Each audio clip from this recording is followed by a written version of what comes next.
नमस्कार दोस्तों, ए to Z bye Manish में आपका एक बार फिर से बहुत बहुत स्वागत है। आज की यह वीडियो 2026 की बेस्ट वीडियो होने जा रहा है मैथ्स की स्ट्रेटजी के लिए। जी हाँ, अगर आप 2026 में किसी भी एग्ज़ाम की तैयारी करने के लिए सोच रहे हैं और उसमें मैथ्स के क्वेश्चन पूछे जाते हैं तो ये स्ट्रेटजी आपके लिए बहुत ही महत्वपूर्ण होने वाली है। अगर आपको मैथ्स से डर लगता है, मैथ्स के क्वेश्चन को आप समय में सॉल्व नहीं कर पाते हैं, कैलकुलेशन आपका नहीं हो पाता है जल्दी, तो इन सब बातों के लिए आज की ये वीडियो बहुत ही इम्पोर्टेंट है। इस वीडियो को देखने के बाद में आपको मैथ्स से अगर डर लगता है तो डर बिल्कुल निकल जाएगा और आपको मैथ्स से इतना इंटरेस्ट हो जाएगा कि आप सोच भी नहीं सकते हैं। इसमें मैं वही तरीका बताऊंगा, वही अप्रोच बताऊंगा जो एग्ज़ाम में काम आएंगे। वीडियो एंड तक जरूर देखें, आपको पता चल जाएगा कि अगर आप ये तरीका अपना लेते हैं तो आपको मैथ्स में 100% स्कोर आप खुद करेंगे। तो आइए हम शुरू करते हैं। सबसे पहले यहाँ पे बात कर लेते हैं कुछ गलती जो मिस्टेक्स कॉमन स्टूडेंट्स करते हैं कि वो क्या करते हैं, सारे टॉपिक्स एक साथ पढ़ने लगते हैं। अगर ये बात उन पे लागू होती है जो स्टार्टिंग से पढ़ना चाह रहे हैं, तो आपको सारे टॉपिक्स एक साथ नहीं पढ़ने हैं। आपको कौन से टॉपिक पहले पढ़ने हैं, उसके बाद में कौन सा पढ़ना है, इन सारी बातों पे हम इस वीडियो में चर्चा करेंगे। कौन से चैप्टर से आपको स्टार्ट करना है, तो ये नहीं करना है आपको। उसके बाद में आपको बिना रिवीजन के आगे नहीं बढ़ना है। फॉर्मूला आपको डेली याद करना है, मॉक अवॉइड नहीं करना है, कैलकुलेशन आपको डेली करना है। क्योंकि मैथ्स का जो फंडा होता है वो क्या होता है, कॉन्सेप्ट्स और फॉर्मूला तो चाहिए ही चाहिए, आपको प्रैक्टिस भी बहुत करना पड़ेगा और रिवीजन करना पड़ेगा। और रिवीजन से ही, प्रैक्टिस से ही आपको यहाँ पे शॉर्ट ट्रिक्स का पता चलेगा। इन सारी बातों पे हम एक एक करके आइए बात करते हैं। तो सबसे पहले यहाँ पे मैथ्स में क्या है कि स्पीड और एक्यूरेसी जो होता है मैथ्स का गेम चेंजर होता है। अगर आपके पास स्पीड है और एक्यूरेसी है तो आप मैथ्स में बहुत अच्छा स्कोर करेंगे। तो अब ये स्पीड और एक्यूरेसी आएगा कैसे, उनको हम यहाँ पे डिस्कशन कर रहे हैं। तो सबसे पहले आपको करना क्या है, आपको टेबल 1 से 20 तक तो एटलीस्ट 1 से 20 तक तो टेबल आना ही आना चाहिए। अगर 25 तक याद है तो बेटर है, 30 तक अगर आपको टेबल यानी पहाड़े याद हैं तो बेस्ट है, लेकिन 20 से 25 तक तो आपको आना ही चाहिए। उसके बाद में स्क्वायर रूट जो होता है वो आपको एटलीस्ट 30 तक तो एकदम याद होना चाहिए। 40 तक है तो बेटर है, 50 है तो बेस्ट है। क्यूब रूट एटलीस्ट 20 तक आपको आने चाहिए, 25 है तो बेटर है, 30 तक है तो बहुत अच्छा है। अब यहाँ पे ये सब करने के लिए आपको क्या करना पड़ेगा उसका मैं तरीका बताता हूँ। सबसे पहले आपको करना क्या है, टेबल 1 से 20, 25 या 30 तक आप लिख लेंगे एक पेज पे। और इस पेज को आप जहाँ पे पढ़ते हैं सुबह बैठ के, सुबह में आपको ये सब पढ़ना है। सुबह बैठ के जब पढ़ते हैं वहाँ सामने आपको लगा लेना है, या फिर आप चाहे तो आप अपने डायरी में भी इसको नोट कर सकते हैं। उसी तरीके से एक पेज पे आपको स्क्वायर रूट लिखना है, एक पेज पे आपको यहाँ पे क्यूब रूट लिख लेना है, और इसको डेली आपको इस पर काम करना है। तो इससे क्या होगा, आपका fast addition, subtraction, multiplication, division इसमें काम आएगा। और इसके अलावा क्या करना है ताकि आपका स्पीड और एक्यूरेसी बढ़े, तो फास्ट एडिशन, सब्ट्रैक्शन यानी जोड़ घटाव, गुना भागा करने के लिए आपको डेली 30 मिनट इस पर देना पड़ेगा। 30 मिनट प्रैक्टिस करना पड़ेगा। और उस 30 मिनट में यहाँ पे आप देख सकते हैं 10 मिनट क्या करना है, 10 मिनट आपको करना है ये जो हमने स्क्वायर, क्यूब और पहाड़ा जो बताया इसको आपको देखना है।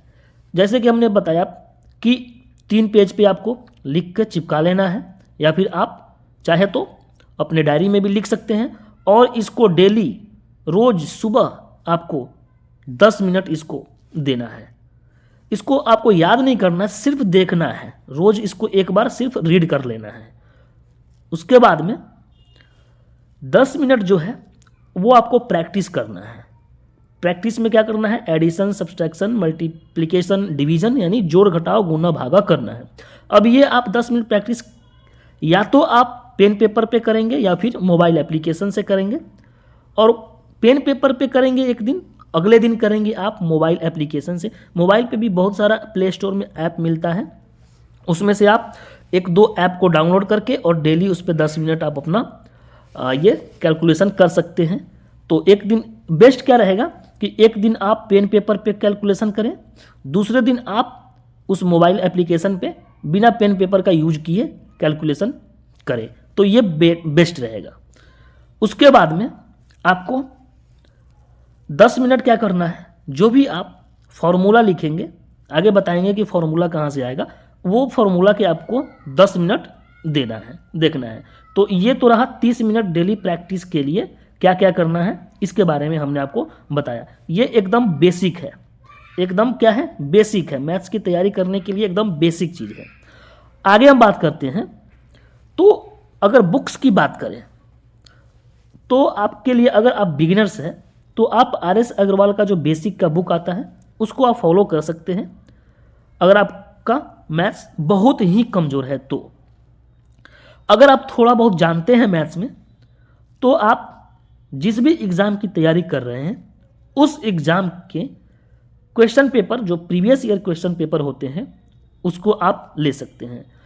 किरण का भी आता है, बहुत सारे पब्लिकेशन के आते हैं, आप कोई भी एक पब्लिकेशन का क्वेश्चन पेपर ले सकते हैं।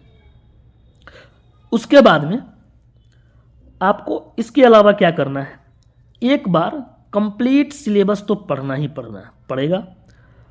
किसी भी टीचर से आप पढ़ सकते हैं, ऑफलाइन अगर आप कंफर्टेबल हो या फिर ऑनलाइन कंफर्टेबल हो, यह आपके ऊपर निर्भर करता है कि आपको ऑनलाइन में समझ आता है या फिर ऑफलाइन में। तो आपको एक बार ये सिलेबस कंप्लीट करना ही करना है। 6 से 8 महीने आपको लगेंगे सिलेबस कंप्लीट करने में, एक बार आप सिलेबस कंप्लीट कर लीजिए।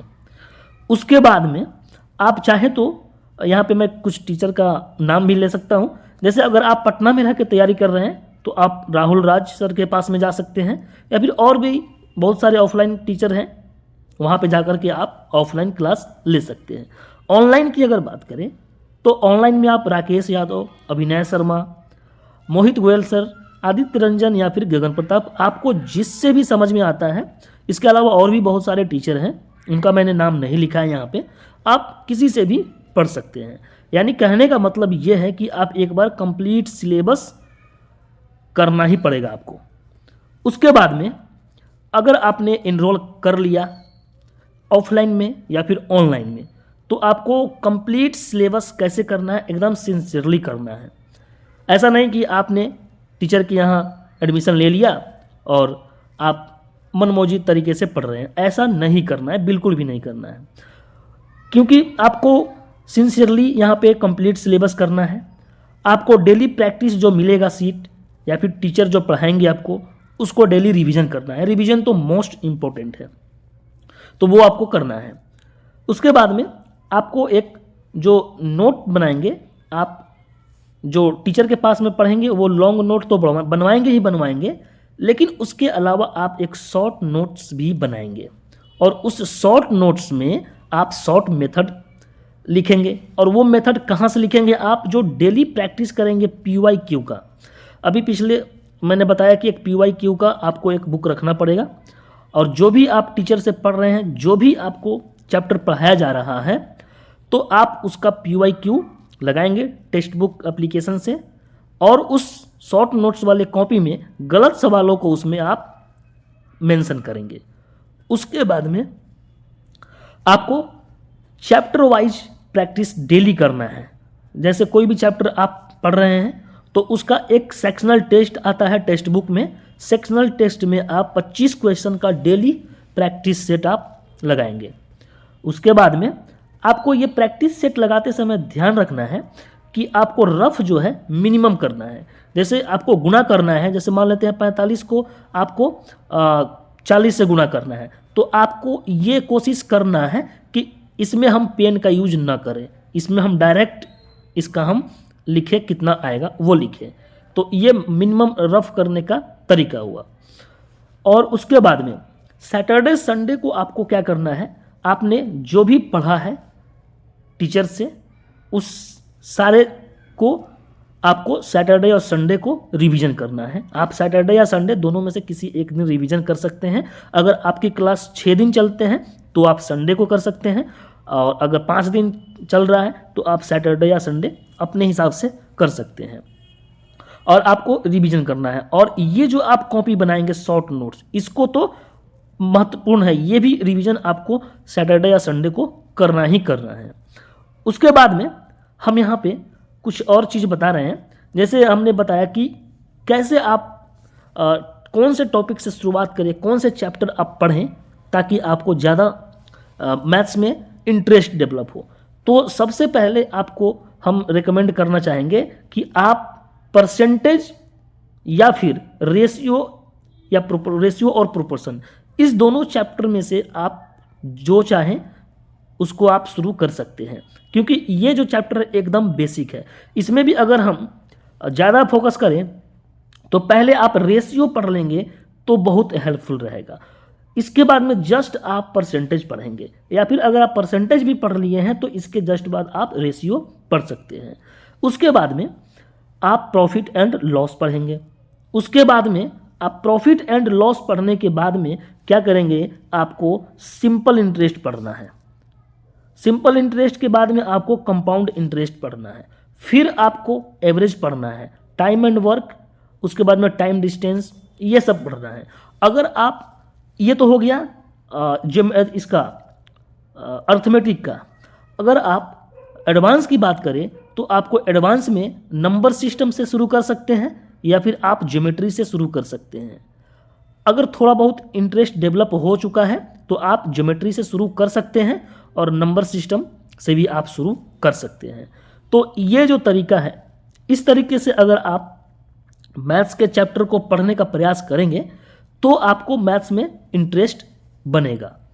तो इस तरीके से ये था हमारा आज का बेस्ट स्ट्रैटेजी मैथ्स के लिए। हमने बहुत कम समय में आपको ये स्ट्रैटेजी बताया ताकि ज़्यादा बोरिंग ना हो। तो अगर आप इस तरीके से इसको फॉलो करते हैं तो आपका स्कोर ज़रूर बढ़ेगा और आप मैथ्स में ज़रूर अच्छा करेंगे। तो मिलते हैं अब दूसरे वीडियो में। तब तक के लिए वीडियो को अगर आपको पसंद आया हो तो लाइक करें, शेयर करें और चैनल को सब्सक्राइब ज़रूर करें। मिलते हैं अगली वीडियो में, तब तक के लिए नमस्कार।